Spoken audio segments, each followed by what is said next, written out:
दोस्तों, इस वीडियो में हम जानेंगे कि नोरू तूफान किस प्रकार भारत के राज्यों में भीषण बारिश करने वाला है। और दोस्तों, इसके ट्रैक में आईएमडी ने आज थोड़ा फेरबदल भी किया है। तो फिलहाल हम जानते हैं कि इस समय नोरू तूफान कहां पर बना हुआ है। नमस्कार, मेरा नाम है अरविंद दामा। आप सभी का स्वागत है एडीआर वीडियो चैनल पर। तो जैसा कि दोस्तों आप आईएमडी की रिपोर्ट में देख पा रहे हैं, देखिए ये आपको पहले तो ये बता दी कि ये बंगाल की खाड़ी में आकर इतना ताकतवर ही क्यों होने वाला है। इसका भी दोस्तों एक रीजन है। देखिए मैं आपको बताता हूँ कि यहाँ पर फिलहाल एक बंगाल की खाड़ी में, जैसा कि आप देख पा रहे हैं, देखिए ये हवा यहाँ पर चारों ओर घूम रही है। तो यहाँ पर भी एक सर्कुलेशन पहले से ही अभी फिलहाल बना हुआ है, यहाँ पर मौजूद है एक सर्कुलेशन, जिसकी वजह से देखिए ये जो भारत के राज्य हैं ये इतने, इसमें इन राज्यों में ये बारिश कर रहा है। यानी कि इसमें उड़ीसा, आंध्र प्रदेश और पश्चिम बंगाल, झारखंड और दक्षिण बिहार के कुछ भागों में इस सिस्टम के कारण ही बारिश देखने को मिल रही है। अब नजर डालते हैं, देखिए इस पर, देखिए आपको यहाँ से क्लियर नहीं दिख पा रहा होगा, देखिए इस तरह से अब आप देख पा रहे हैं। देखिए ये यहाँ पर वियतनाम के भागों से थोड़ा आगे निकल चुका है और ये हालांकि अब कमजोर हो चुका है।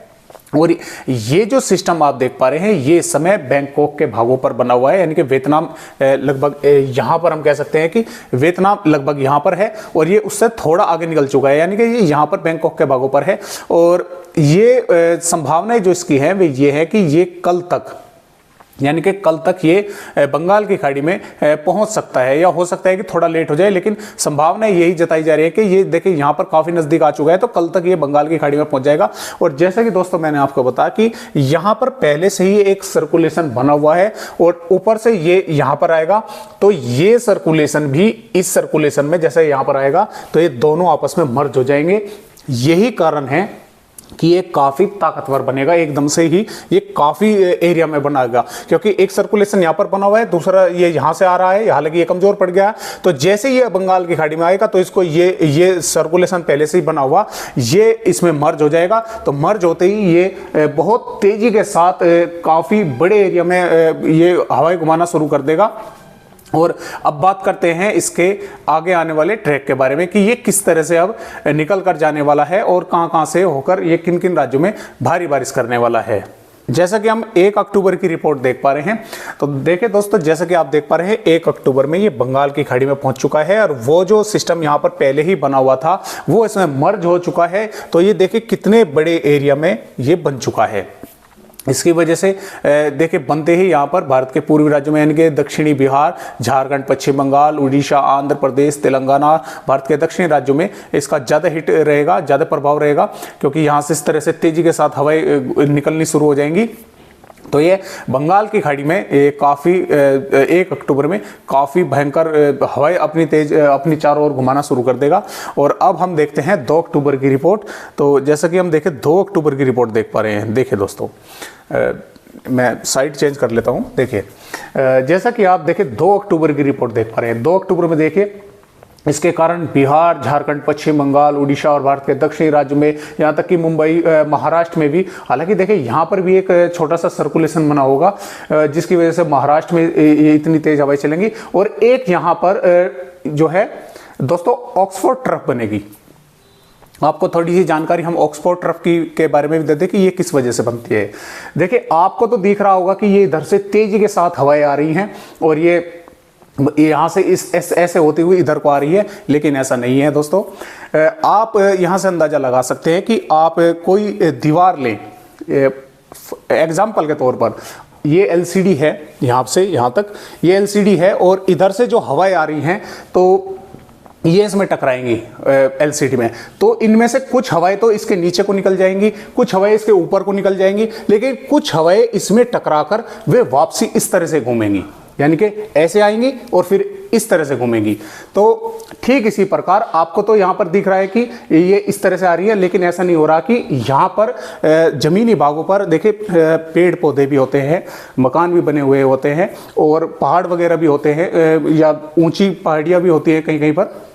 तो ये हवाएं कुछ तो उनसे मकानों से या पेड़ पौधों से ऊपर से निकल जाती है, कुछ हवाएं नीचे से बहने लगती है, लेकिन कुछ हवाएं उनमें टकराकर वे वापसी इस तरह से घूमती है।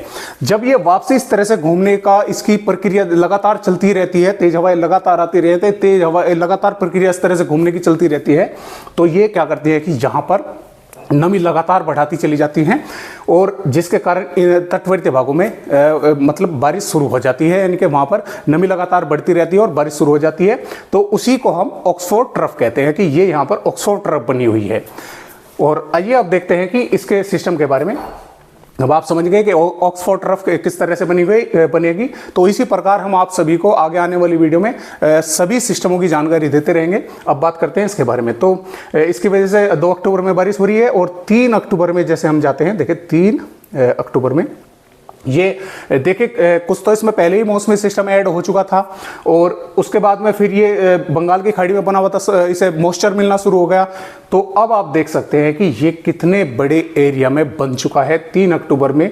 ये आप देख सकते हैं कि इसकी वजह से जो ये दक्षिणी पश्चिमी हवाएं आ रही हैं ये भी किस तरह से प्रभावित हो रही हैं और ये इस तरह से पूरी ही बंगाल की खाड़ी में, यहाँ तक कि अरब सागर से भी काफ़ी तेजी के साथ हवाएं अपनी तरफ खींच रहा है। ये कुछ हवाएं नीचे से निकल कर आ रही हैं, कुछ हवाएं दक्षिणी राज्यों से निकल के आ रही हैं। ये मतलब चारों ओर से अपनी हवाएं समेट रहा है। इसका दायरा आप अंदाजा लगा सकते हैं कि भारत में से अगर इसका हम दायरा ऐड करें तो आप देख सकते हैं कि पूरे भारत को ये कवर कर लेगा। इतने बड़े पैमाने पर, इतने बड़े इलाके में ये पूरी की पूरी बंगाल की खाड़ी में ये हवाएं अपनी चारों ओर घुमा रहा है। इसकी वजह से बिहार, ये झारखंड, भारत के पूर्वोत्तर राज्यों के साथ साथ बिहार, झारखंड, पश्चिम बंगाल, उड़ीसा, तेलंगाना, आंध्र प्रदेश, इन सभी राज्यों में तेज हवाएं चलनी शुरू हो जाएंगी, अच्छी बारिश शुरू हो जाएंगी। और जैसे कि मैंने आपको बताया कि ऑक्सफोर्ड ट्रफ के कारण इन राज्यों में भी देखें किस तरह से मुंबई, महाराष्ट्र, कर्नाटक, तमिलनाडु में भारी बारिश का दौर शुरू हो जाएगा। और जैसे ही हम यहाँ पर 4 अक्टूबर में पहुंचते हैं तो 4 अक्टूबर में क्या होगा कि ये आगे की ओर निकलना शुरू हो जाएगा। 4 अक्टूबर से ही दोस्तों इस सिस्टम के कारण जो पहले संभावनाएं थी वे कुछ थोड़ी चेंज हुई है।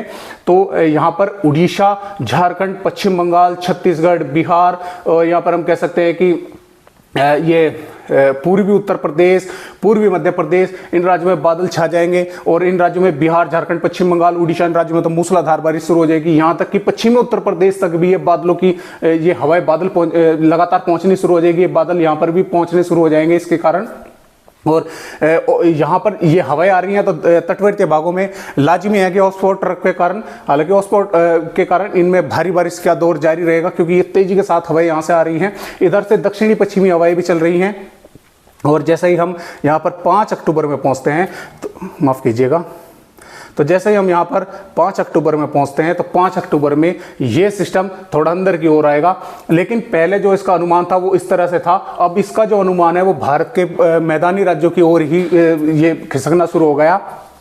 क्योंकि जैसे कि हमने पहली वीडियो में आपको बताया था कि ये जो डिपेंड करता है, इसका ट्रैक वो करता है जो इधर से दक्षिणी पश्चिमी हवाएं चल रही हैं उनके आधार पर इसका जो ट्रैक है वो डिपेंड करता है कि ये कितने प्रभावी हैं, कितनी रफ्तार से इधर से आ रही हैं। अगर इनकी रफ्तार अधिक रही तो ये हो सकता है कि भारत के ये नेपाल के भागों से निकल कर आगे निकल जाए, और ये कमज़ोर पड़ी तो ये और आगे निकलेगा। तो ये सब कुछ डिपेंड इसके हवा के आधार पर ही करता है। ये जो है अभी 5 अक्टूबर का हम आपको बता रहे हैं, ये सिर्फ अभी एक अनुमान है।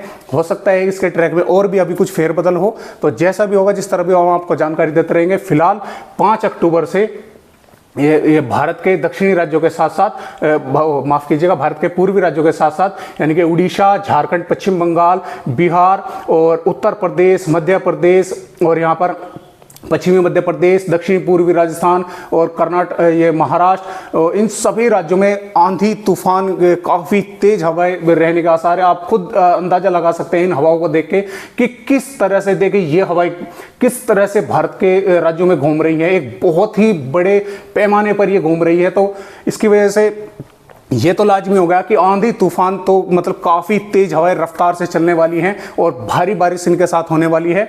तो अब हम देखते हैं 6 अक्टूबर में।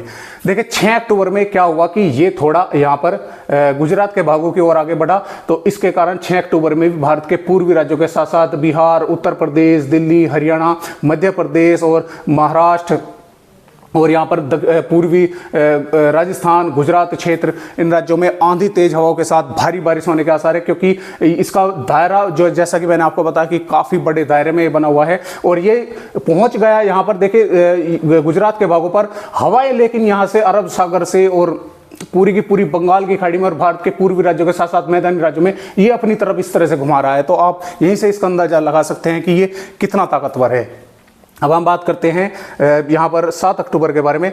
तो देखिए 7 अक्टूबर के बारे में, तो देखिए दोस्तों, ये यहाँ से क्या होगा कि ये बना हुआ यहाँ से थोड़ा इधर की तरफ शिफ्ट होगा, बना रहेगा ये यहाँ पर ही।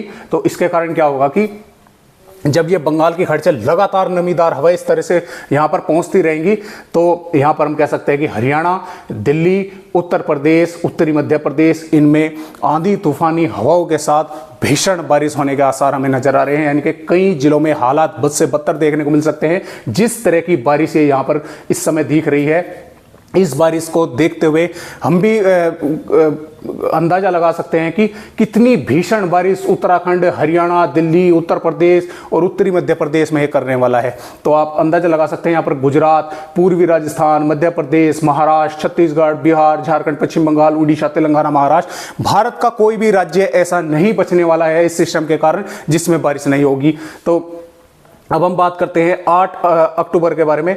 तो देखिए 8 अक्टूबर में भी जैसा कि आप देख पा रहे हैं, ये सिस्टम जो मॉडल दिखा रहा है इसको, वो इस तरह से दिखा रहा है कि ये इस तरह से होकर यहाँ से निकलने वाला है। सिस्टम यहाँ से, जैसा कि आपने पहले देखा था कि पहला सिस्टम भी यहाँ से ठीक इसी प्रकार होकर निकला था, लेकिन इसका दायरा अधिक बड़ा होने के कारण जो बारिश की गतिविधियाँ है उत्तराखंड, यहाँ पर हरियाणा, दिल्ली और पश्चिमी उत्तर प्रदेश, पूर्वी राजस्थान, उत्तरी पश्चिमी मध्य प्रदेश, इन राज्यों में काफ़ी बड़े पैमाने में भारी बारिश, मूसलाधार बारिश हम कह सकते हैं कि काफ़ी ये बारिश की गतिविधियां काफ़ी बड़े पैमाने में भारी तबाही मचाने वाली है। और ये यहाँ पर पूर्वी उत्तर प्रदेश, माफ़ कीजिएगा, पूर्वी राजस्थान, गुजरात, महाराष्ट्र, मध्य प्रदेश, यानी कि 8 अक्टूबर में भी भारत के पहाड़ी राज्यों में जम्मू कश्मीर को छोड़ के और पंजाब के कुछ भागों को छोड़ के भारत का कोई राज्य ऐसा नहीं है जिसमें ये बारिश नहीं करेगा। अब हम जाते हैं 9 अक्टूबर पे।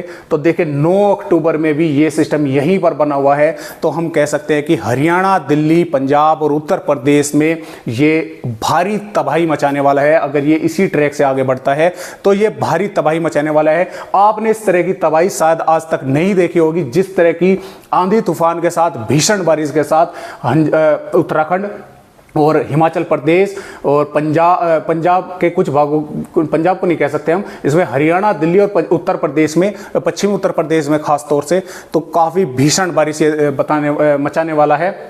काफ़ी भीषण बारिश के साथ भारी तबाही मचाने वाला है। आप खुद अंदाजा लगा सकते हैं कि कितने बड़े पैमाने पर यह बारिश करने वाला है। तो दोस्तों फिलहाल इसका यहाँ तक ही अपडेट आया है, 9 अक्टूबर तक ही, और जैसा भी आगे अपडेट आएगा हम आपको जानकारी देते रहेंगे। लेकिन हम आपको साथ में ये भी बता रहे हैं कि इस तरह से जो दक्षिणी पश्चिमी हवा आ रही हैं, इसका जो ट्रैक है ये सिर्फ इन हवाओं के ऊपर ही डिपेंड करता है। क्योंकि देखिए अभी ये फिलहाल एक अनुमान ही लगाया गया है, हालांकि अभी ये बंगाल की खाड़ी में भी नहीं पहुंचा है। हम 9 अक्टूबर की इस समय बात कर रहे हैं, तो अब से लगभग हम 1 हफ्ते से भी आगे की बात कर रहे हैं। तो इसलिए आप इस ट्रैक को बिल्कुल पक्का ना समझे कि ये बिल्कुल यहाँ से ही होकर गुजरने वाला है। आप भी देख के बता सकते हैं कि यहाँ से दक्षिणी पश्चिमी हवाएं आएंगी और इधर से भी दक्षिणी पश्चिमी हवाएं इस पर टकराएंगी। तो हो सकता है कि इसके ट्रैक में अभी और भी फेरबदल देखने को मिले। ये हो सकता है कि मध्य प्रदेश के भागों से ही होकर, उत्तर प्रदेश के भागों से होकर नेपाल पर निकले, और ये अगर दक्षिणी पश्चिमी हवाएं और अधिक प्रभावी होती है और अधिक ताकतवर होती हैं, ऐसा भी हो सकता है कि ये छत्तीसगढ़ के भागों से ही पूर्वी उत्तर प्रदेश के भागों से होकर रिकवर करे।